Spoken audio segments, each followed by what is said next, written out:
И да, во минутите кои што следуваат ќе зборуваме за градскиот воз.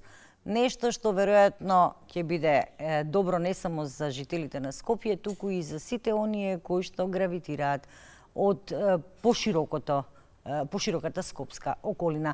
И токму на таа тема ќе зборуваме со Тони Ѓуревски, помошник директор за општи работи во Македонски железници. Добар ден и добре дојдовте. Добар ден и добро ве најдов. Ви благодарам за поканата. Јас ви благодарам што и вие се одзвавте на нашата покана, бидејќи станува збор за една актуелна работа која што во моментов кај вас и тоа како е фазата во која што се работи е поодмината, а за граѓаните е една интересна новина. Конечно би требало да се реализира проектот Градски воз. Со големата поддршка што ја добиваме од државата, од владата и од Министерството за транспорт, Македонски железници застана на здрави нозе и веќе може да планира проекти од ваков тип. Градскиот воз е замислен да се реализира на 3 крака, и тоа на краците од Зелениково до Скопје, од Миладиновци до Скопје и од Ѓорче Петров до Скопје. До крајот на годината очекуваме да започне сообраќајот на релацијата Зелениково-Скопје, од каде што има и најголем прилив на патници. Оваа траса е интересна за граѓаните од причина што градскиот превоз како таков со проточноста на улиците и со оние што ги нарекуваме шпицови не им овозможува брзо и за кратко време стигнување до работните места, што се надеваме дека со градскиот воз ќе биде надминато. Пречките на патувањето со возот се многу мали, односно се од некој технички карактер. Доколку успееме да ја ревитализираме пругата, да го исполниме она што ни е планирано, тие пречки ќе ги сведеме на минимум и тоа патување ќе биде за многу кратки временски интервали, така што патувачкиот свет ќе може за краток временски период од овие оддалечени дестинации да стигнува во централното градско подрачје, односно на железничката станица во Скопје. Инаку, само да кажеме дека кога станува збор за градскиот воз, се работи за инвестиција која што чини некаде околу 50 милиони евра. Зборувам за 3 градски линии. Завршена е физибилити студијата и би требало да се реализира тој цел прстен како што е замислен. Бидејќи немаме можност да направиме кружна линија, се одеше на овие три полукружни, односно најблиски до граѓаните. Физибилити студијата ни даде алтернативи, односно ни ги утврди приоритетите во реновирањето. Зошто доаѓа голема сума? Ако ја слушнат граѓаните, сумата од 40 и нешто, скоро 50 на милиони евра, ќе кажат тоа се огромни суми на пари. Меѓутоа треба да се има предвид дека вложувањата во железницата во минатите 7-8 години беа сведени на нула. Значи никакви инвестиции не влегува во железницата, односно во инфраструктурата. Како во инфраструктурата, така и во транспортот. Тоа што го видовме од прилогот е таа наша болна вистина. Тие вагони што ги кажува премиерот се само пропуштена добивка. Колку побрзо би ги транспортирале тие вагони низ нашата држава, тоа побрзо би заработиле пари. Оваа инвестиција од 40 на 46 милиони, мислам дека е точната бројка, треба да се реализира во годините што доаѓаат. Значи не се планирани оваа година сега и одма да се реализираат. Оваа година има одредена сума на пари и веќе се почнати подготовките за објавување на тендерска документација. Нашите екипи се подготвуваат за тоа што значи подготовка на деловите. Имавме, ако се сеќавате, пред некои 20 на 30 дена, кога се излеа Маркова река, ни однесе дел од пругата, така што моментално сообраќајот на оваа делница Зелениково-Скопје ни се одвива со потешкоти и со некои задоцнувања. Тоа ќе биде вклучено реновирањето во овој проект и ќе биде донесена пругата во една кондиција што ќе може да го обслужува градскиот воз. И сега идните планови што се за градскиот воз? Сите сме ние свесни дека железничките станици не се во централните подрачја на местата што ги спомнуваме. Да речеме во Драчево се наоѓа оддалечено од населеното место, во Зелениково. Во иднина се надеваме дека ќе имаме соработка со локалната власт, со општините и во соработка со градоначалниците ќе се обидеме да направиме некои европски искуства. Јас мислам дека еднаш спомнував кај вас во емисија која бев гостин, во Љубљана имаат направено еден многу убав пилот проект што заживеа и остана до денес, мислам дека им е во употреба. Железничките станици располагаат со голем простор во својата околина. Тој простор во Љубљана го има, во Словенија го имаат прилагодено за паркирање. Сите оние места што гравитираат до овие железнички станици се претплаќаат за паркинг за цел месец и како бонус, односно како награда, добиваат бесплатни патувања во Љубљана со градскиот превоз. Се надевам дека ќе можеме и ние на нашите граѓани да им го понудиме тоа. Замислете некој што живее во она подрачје што гравитира до Ѓорче Петров. Населените места што се Кисела Јаболка, Волково, сите околни места што се таму, да можат да дојдат со возилата до железничката станица, да им биде гарантирано паркирањето, да се качат во возот, да дојдат до Скопје и да имаат 2 билета да стигнат до работа со градскиот превоз и да се вратат назад повторно на железничката станица, се качуваат во воз кој ќе им биде прилагоден на нивните потреби, ќе ги врати до железничката станица и ќе се отпатуваат до дома. Патувањето во возот можат да го поминат многу брзо со читање весник, со забава, со мобилен телефон, без да учествуваат во градските гужви, во нервозите, во метежот и во она што значи градско живење секојдневие во Скопје. И ќе им биде поевтино од горивото што треба да го потрошат за да стасат до работното место. Тоа се клучните поенти што треба градскиот воз да ги овозможи. Секогаш железничкиот превоз, субвенциониран од државата, овозможува најниски цени за патување. Так. Дали било тоа со градскиот воз или некоја друга релација да одбереме. Тука е поентата да ги привлечеме граѓаните да видат дека е поедноставно да се патува со вакви алтернативни рути, отколку секој сам во своето возило да трошиме време до работа и од работа и во метежот да губиме непроценливи моменти од животот. Мислам дека не ни е непознато користењето на јавниот превоз, ама некако тоа ни се случува кога ќе заминеме надвор од државата, кога одиме на патување, па таму не ни е проблем да се возиме со автобус, со воз, со метро, без разлика, нели, се што има како јавен превоз, ама овде некако сите сме малку по-господски настроени. Так, мора да прошириме понудата на граѓаните. Да речеме искуствата што во Европа, во нашето обкружување што го имаме, се покажале како позитивни, треба да ги преземеме. Јас сум имал можности да патувам, нас ни е Виена како одскочен аеродром за секаде во светот. Так. И сега ќе отпатувате со тој меѓу граѓаните познат утрински авион, што го викаат пекарскиот авион, ве носи во Виена и зависно од која дестинација треба да одите, имате доволно време да ја разгледате. Таму секогаш имате на располагање на дневна карта за сите превозни средства во Виена. И сега, ако се сеќавате, мислам дека беше зборувано за кракот што треба да го изградиме до аеродромот во Скопје.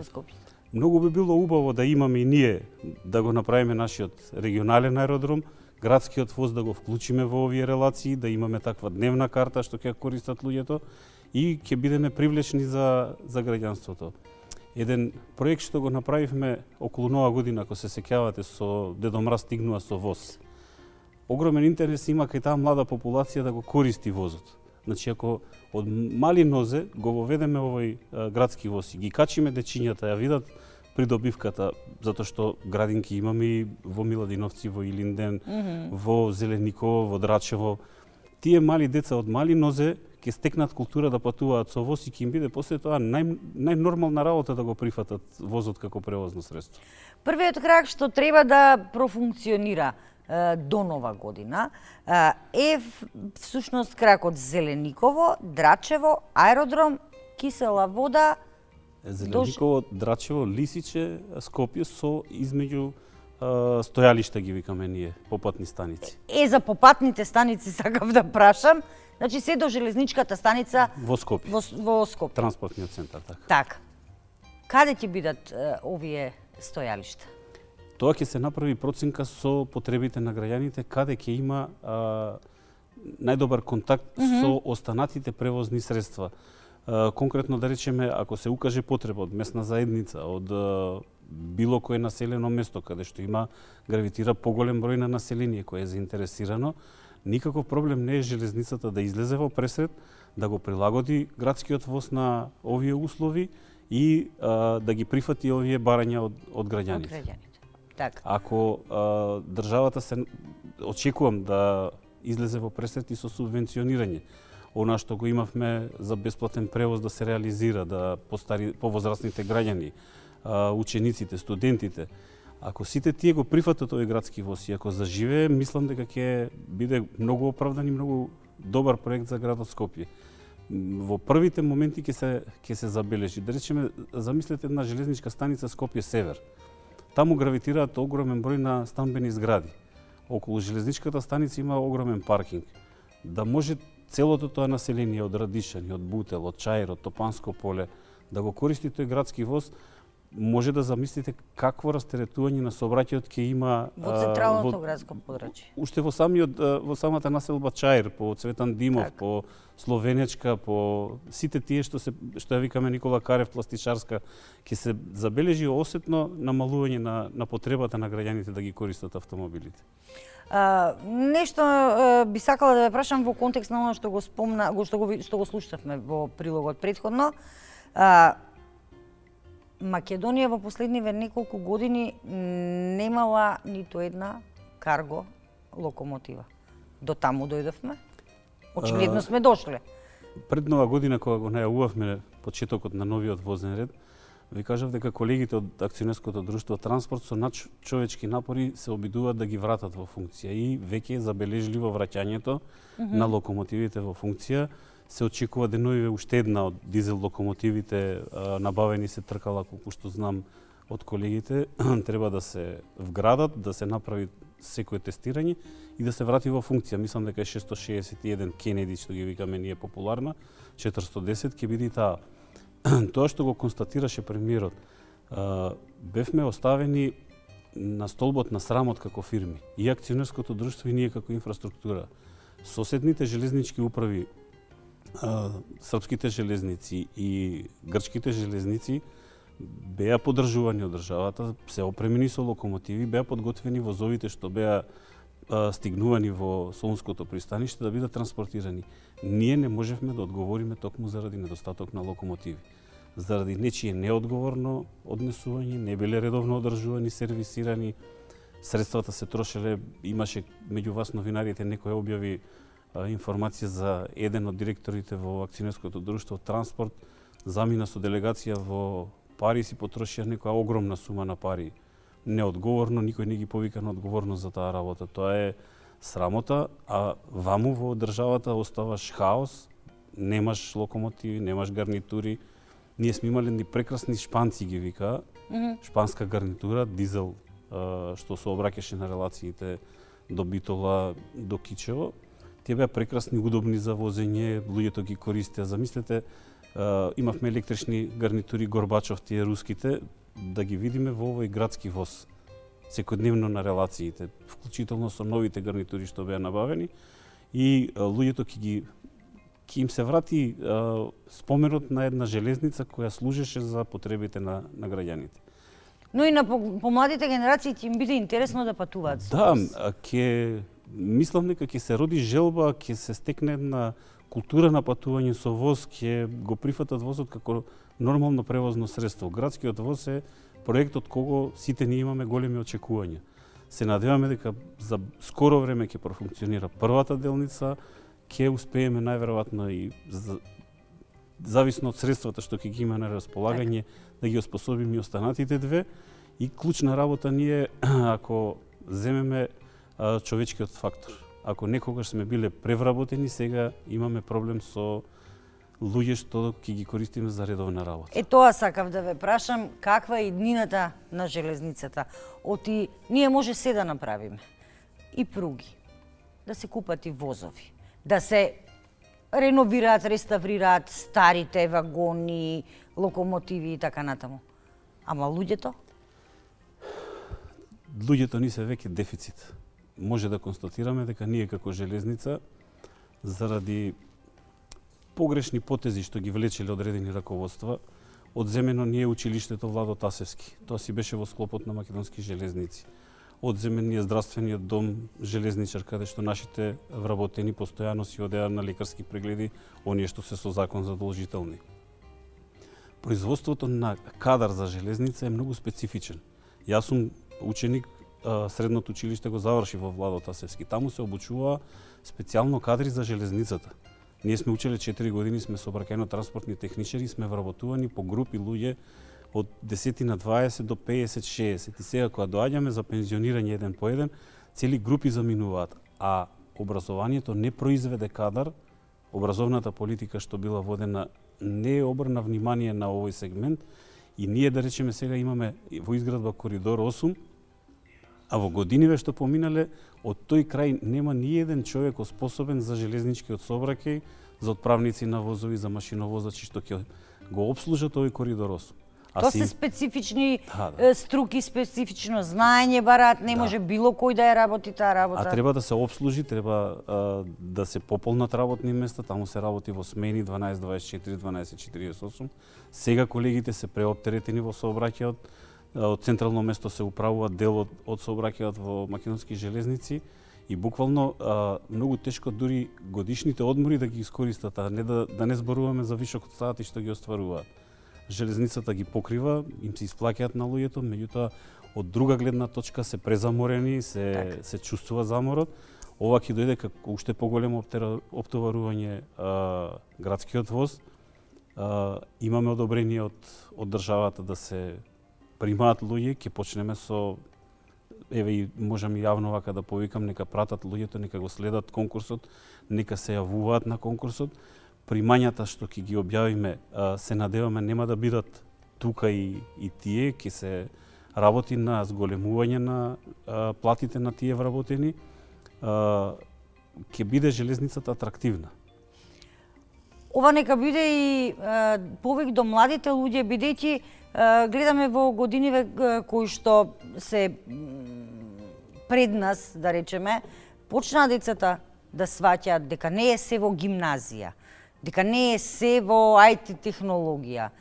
Се враќаат кон стручните училишта, бидејќи знаат дека веднаш потоа може да добијат сигурна работа, а школувањето секако можат да го продолжат во тој смер. Може би тука не е излезот. Се надевам дека генерациите што надоаѓаат ќе сватат дека железницата можеби не е фирма што ќе ви даде некое богатство, меѓутоа ви дава шанс, ви дава можност. Јас сум почнал 93-та година како отправник на возови, сум дошол до работно место помошник директор за општи работи. Сум се дошколувал, железницата ми помогнала во тоа дошколување затоа што не сум имал пречки кога требало да излезам испити да полагам. Значи, секогаш има разбирање за своите луѓе, за своите вработени. Односот на нас вработените кон железницата е како нешто да е наше собствено и така ја гледаме и така ја чувствуваме. Затоа овие проекти кои ги најавуваме со голема радост, затоа што и на нас ни е некое задоволство во годините што сме учествувале во изградбата на железницата да постигнеме нешто ново, да достигнеме некои европски вредности, да покажеме на граѓаните дека и тие ја почитуваат железница, даваат поддршка, дека и ние се грижиме за нивните потреби, да ги овозможиме да им обезбедиме поубав, поудобен живот. Да се надеваме дека градскиот воз не само што ќе го намали метежот во Скопје, не само што ќе го олесни сообраќајот, не само што ќе биде поволен за граѓаните, туку и ќе предизвика интерес кај младите луѓе да работат во железница. Јас се надевам дека градскиот воз ќе биде една од најексплоатираните теми во предизборието, односно во изборниот процес за локалните избори, особено на територијата на градот Скопје.